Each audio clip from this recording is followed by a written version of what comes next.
विद्वत्जनों, पिछले सत्र में हमारी चर्चा समाप्त हुई थी कि मुझे ज्योतिष पर विश्वास क्यों करना चाहिए। आज वहीं से प्रारंभ करते हैं। तो आज का विषय वस्तु है कि मुझे ज्योतिष पर विश्वास क्यों करना चाहिए, कुछ लोग ज्योतिष क्यों मानते हैं और कुछ लोग ज्योतिष क्यों नहीं मानते। तो पहले इस प्रश्न का उत्तर ढूंढते हैं कि कुछ लोग ज्योतिष क्यों मानते हैं। जो लोग ज्योतिष मानते हैं उनसे वार्तालाप करने पर यह पता चलता है कि कुछ लोग बताते हैं कि ज्योतिष हमारी प्राचीन विद्या है और इसलिए मुझे ज्योतिष मानना चाहिए।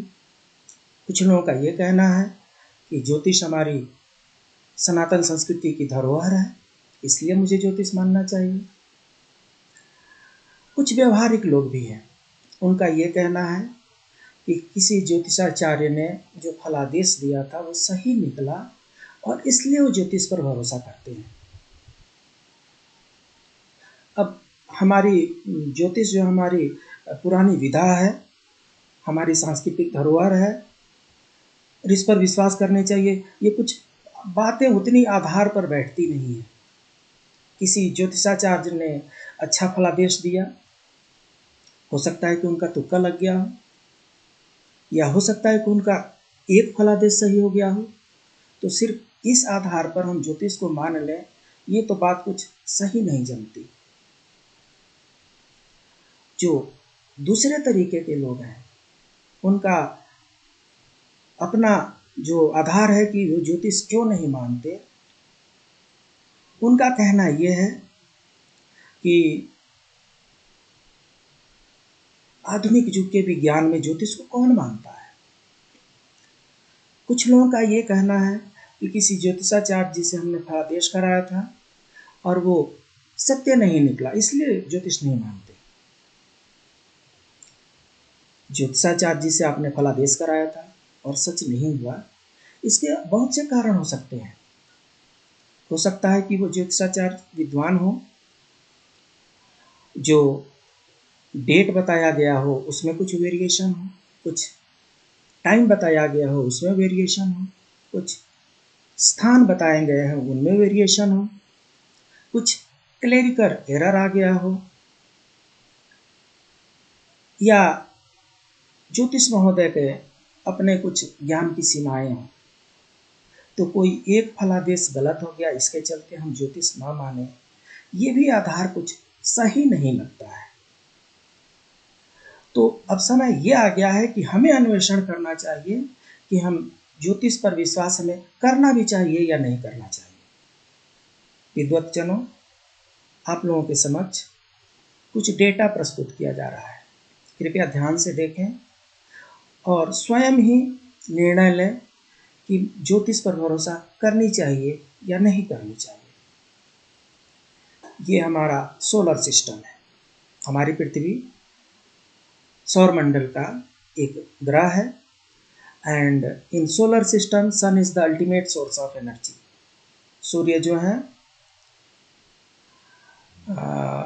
एनर्जी के अल्टीमेट सोर्स है। सोलर सिस्टम में जितने भी प्लैनेट्स हैं उन सब पर एनर्जी सूर्य से ही आती है, और इसलिए ये सूर्य का प्रभाव सोलर सिस्टम के सभी प्लैनेट्स पे पड़ता हुआ देखा जा सकता है। जब हम पार्टिकुलरली सिर्फ अपनी धरती माता की बात करते हैं तो हमारी धरती माता निरंतर एक इलिप्टिकल ऑर्बिट पर सूर्य की परिक्रमा कर रही होती है, घूर्णन कर रही होती है, और उसके चलते हमारे यहाँ दिन रात होते हैं, मौसम बदलते हैं, हवाएं बदलती हैं, ऋतुएं बदलती हैं, ठंडी गर्मी का एहसास होता है। तो प्रत्यक्ष रूप से सूर्य प्रभु भगवान का हमारी धरती माता पर प्रभाव प्रतीत होता है, और जिस धरती माता पर इतना बड़ा प्रभाव प्रतीत होता है उस धरती के प्राणी पर इसका प्रभाव न लगे, ये कुछ सही जान नहीं पड़ता है। थोड़ा और आगे बढ़ते हैं। सोलर सिस्टम में जब हम आगे अध्ययन करते हैं तो हमें प्राप्त होता है कि भगवान सूर्य उनका डायमीटर व्यास जो है लगभग 13,91,000 किलोमीटर है। पृथ्वी माता का व्यास 12,742 किलोमीटर है।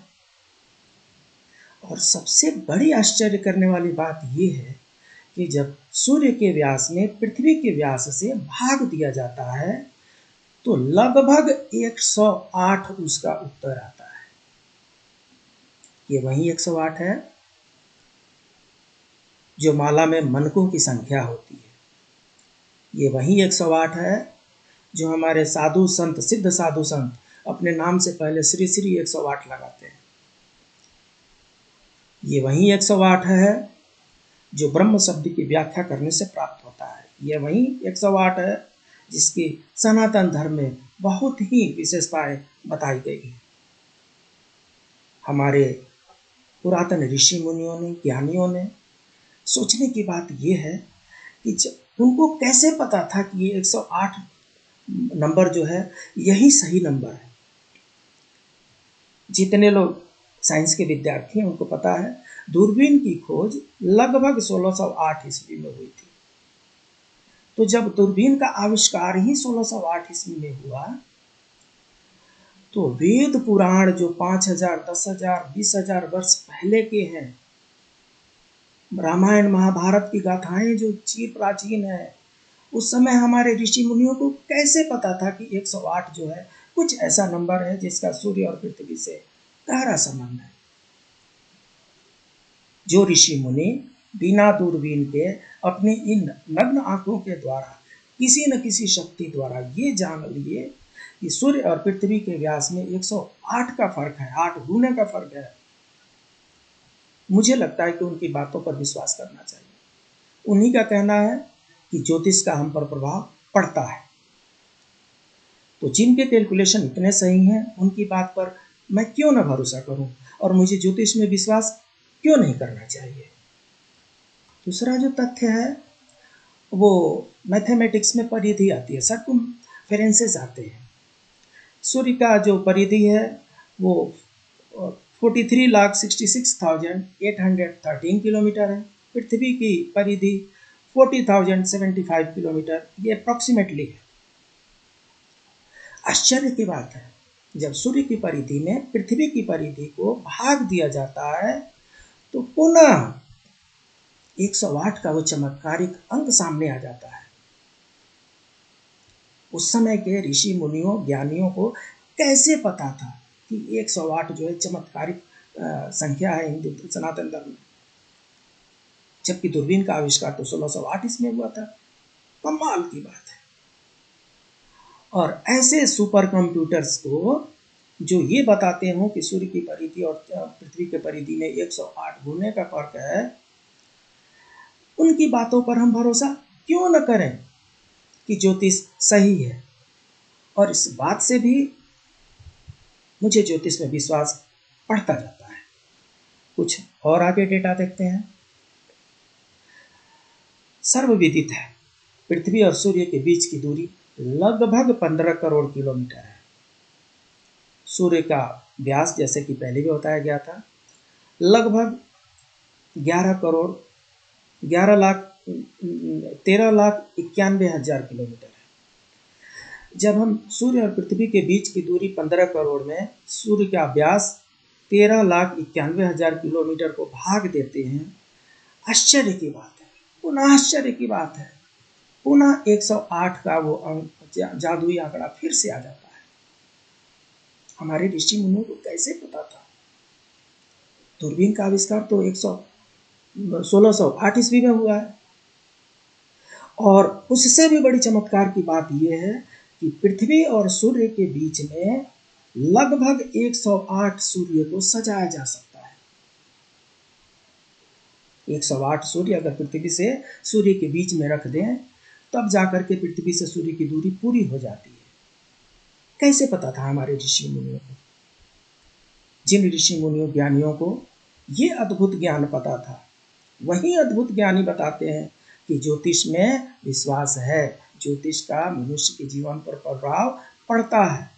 आप बताएं, मेरा ज्योतिष पर भरोसा क्यों ना हो? कुछ और आगे डेटा देखते हैं।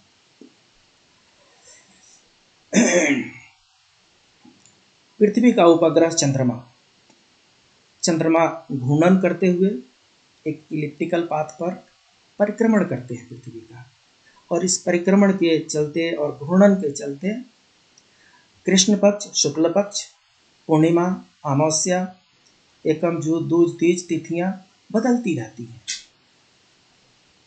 अब इसका हमारे ज्योतिष से क्या संबंध है, आगे देख लेते हैं। सुधी जनो ध्यान देंगे। पृथ्वी और चंद्रमा के बीच की दूरी लगभग 384 किलोमीटर है। चंद्रमा का व्यास लगभग 3474 किलोमीटर है। आश्चर्य की बात है कि जब हम पृथ्वी और चंद्रमा के बीच की दूरी में चंद्रमा के व्यास से भाग देते हैं, आश्चर्यजनक रूप से फिर से वही जादुई आंकड़ा 108 आता है। ये वही 108 है।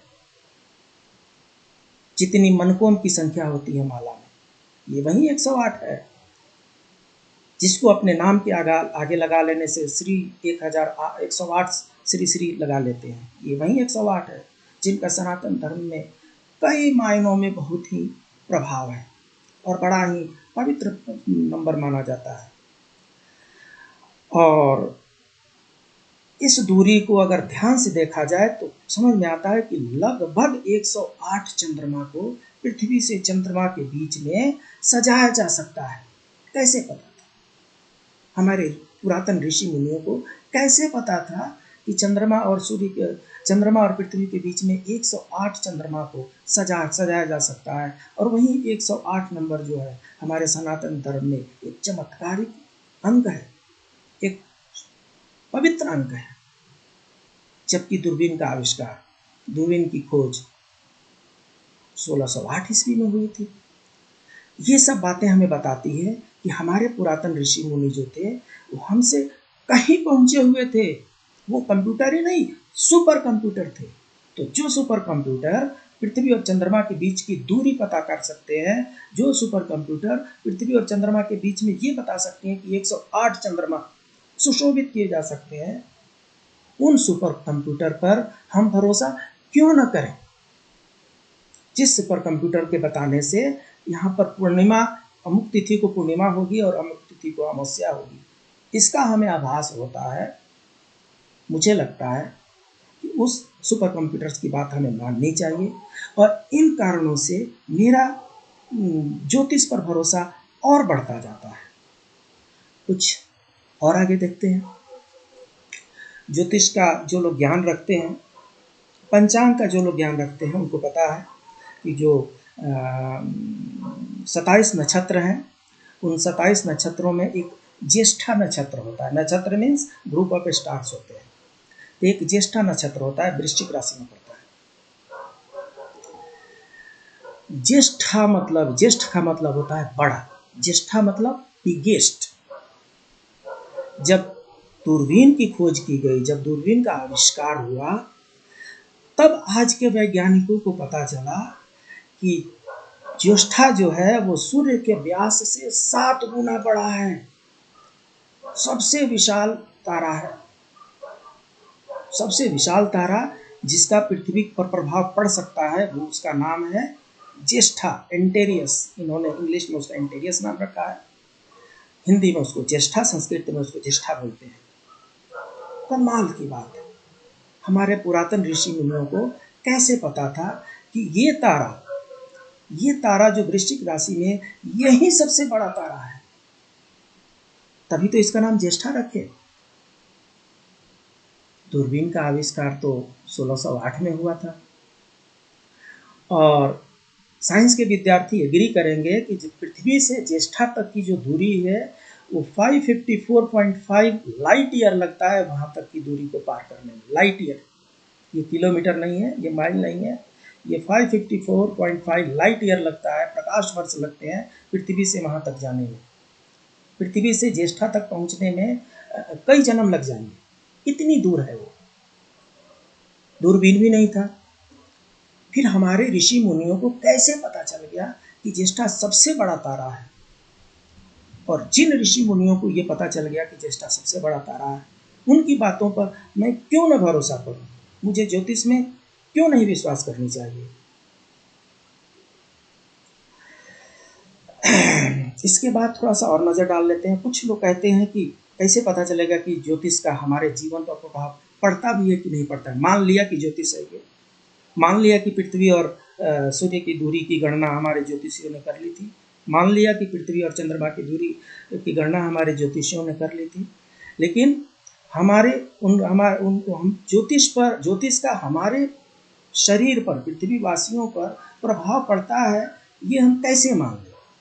साहब, इसके लिए थोड़ा सा आपको पूर्णिमा के दिन समुद्र तट पर चलना पड़ेगा।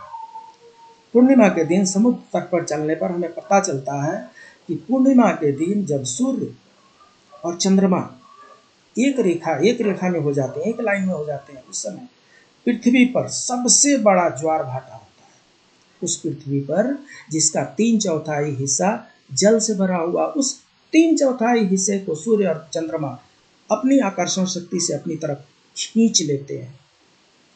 पृथ्वी के 3/4 हिस्से को जो सूर्य और चंद्रमा अपने प्रभाव में अपने तरफ खींच लेते हैं, ये जो मानव शरीर है जिसका 3/4 हिस्सा जल से भरा हुआ है, लिक्विड से भरा हुआ है, इस पर उस सूर्य चंद्रमा का कुछ भी प्रभाव नहीं पड़ता होगा, ये बात गले नहीं उतरती है। अगर समुद्र पर प्रभाव पड़ता है तो इस मानव मस्तिष्क पर भी प्रभाव पड़ता है। रही बात इसके प्रैक्टिकल एक्सपीरियंस की, आप ध्यान दीजिएगा, जो भी जितने मनोवैज्ञानिक रूप से जो लोग बीमार होते हैं, जिनको एबनॉर्मल कैटेगरी में रखा जाता है, उनकी मेंटल कंडीशन पूर्णिमा के दिन बिगड़ जाती है। बहुत से हिंदी पिक्चर आप लोगों ने देखा होगा, उसमें देखा होगा कि पूर्णिमा की रात में हीरोइन को एक विचित्र प्रकार के सपने आते हैं। पूर्णिमा को क्यों आते हैं भाई? अष्टमी को क्यों नहीं जाते? पंचमी को क्यों नहीं आ जाते?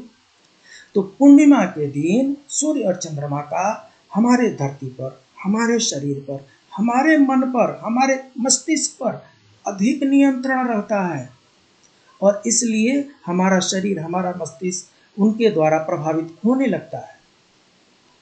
कृषि वैज्ञानिक बताते हैं कि पूर्णिमा के आसपास खेतों में हमें कीटनाशक का प्रयोग जरूर करना चाहिए, क्योंकि पूर्णिमा के आसपास जो खेतों में जो कीट हैं उनकी ब्रीडिंग बढ़ जाती है, उनकी संख्या बढ़ जाती है, और इसलिए पूर्णिमा के दिन और पूर्णिमा के बाद अगर स्प्रे करते हैं तो जो कीट हैं वो जल्दी से ख़त्म हो जाएंगे और फसल अच्छे तरीके से होगा। तो इस तरीके से हम देखते हैं कि पृथ्वी पर सिर्फ चंद्रमा और सूर्य, ये तो इनका प्रत्यक्ष प्रभाव हमें दिखाई पड़ रहा है। इसके अलावा इसके अगल बगल में और भी जितने प्लैनेट्स हैं, जितने ग्रह हैं, नक्षत्र हैं, तारे हैं, इन सब का भी प्रत्यक्ष अप्रत्यक्ष रूप से प्रभाव पड़ता है, जिनको हमारे ऋषि मुनियों ने गणना करके बताया है। अब बताइए, जिन ऋषि मुनियों ने इतनी चीज़ें हमें बताई है, जिन ऋषि मुनियों ने पृथ्वी और सूर्य के बीच की दूरियों को नाप लिया, जिन ऋषि मुनियों ने चंद्रमा और पृथ्वी की दूरियों को माप लिया बिना दूरबीन के, उन सब सुपर कंप्यूटर की बातों पर हम भरोसा क्यों न करें? और मुझे इसलिए लगता है कि मुझे विश्वास ज्योतिष पर करनी चाहिए।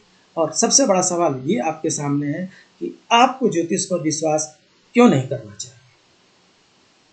ज्योतिष के बारे में चर्चा जारी रहेगी। मिलते हैं